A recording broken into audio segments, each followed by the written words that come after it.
membahas bab 2 yang berjudul Undang-Undang Dasar Negara Kesatuan Republik Indonesia tahun 1945. Ada 4 unit yang disampaikan dalam bab ini. Yang ke-1 ada ide pendiri bangsa tentang konstitusi.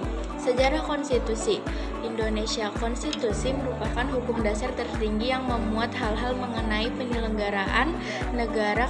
Konstitusi juga dibagi menjadi 2, yaitu konstitusi tertulis dan tidak tertulis.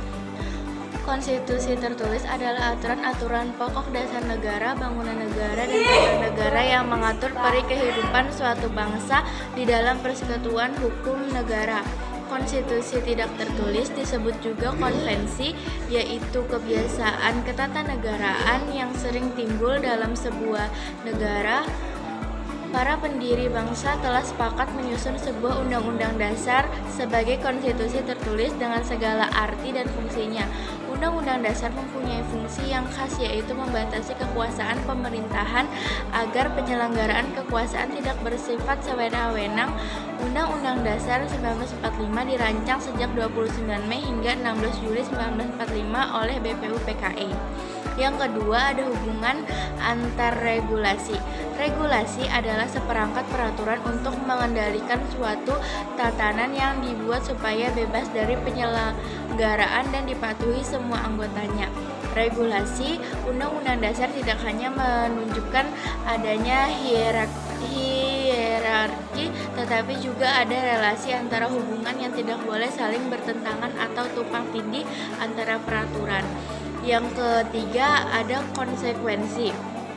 Pelanggaran kesepakatan atau disebut dengan pemufakatan diartikan sebagai sikap yang menyepakati akan suatu atau beberapa hal oleh suatu pihak dengan pihak lain, di mana kesepakatan tersebut dilakukan dalam rangka mencapai tujuan tertentu. Kesepakatan juga berkorelasi dengan norma, sebab norma merupakan kesepakatan sosial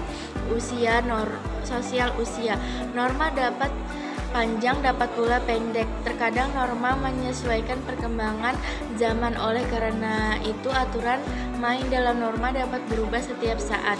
Yang keempat ada pelanggaran norma dan regulasi. Sebagaimana yang telah dijelaskan pada sebelumnya, norma merupakan kesepakatan dari berbagai pihak. Itu kita harus terima dan patuhi meskipun kita bukanlah orang yang terlibat langsung dalam proses pengambilan kesepakatan tersebut. Nah, pertanyaannya, bagaimana jika ada seorang warga masyarakat yang melakukan pelanggaran terhadap hasil kesepakatan tentang norma? Pelanggaran tersebut misalnya melakukan tindakan korupsi, menyalahgunakan narkoba, melakukan tawuran, melakukan seks bebas, atau perbuatan lainnya yang dilarang oleh norma. Tentu segala perbuatan yang melanggar norma yang telah disepakati akan ada konsekuensinya atau akibatnya. Contohnya, ketika seorang warga masyarakat melanggar kesepakatan yang diatur oleh norma agama, dia akan mendapatkan konsekuensi atau akibat yang diatur oleh ajaran agama tersebut. Sekian video dari saya. Wassalamualaikum warahmatullahi wabarakatuh.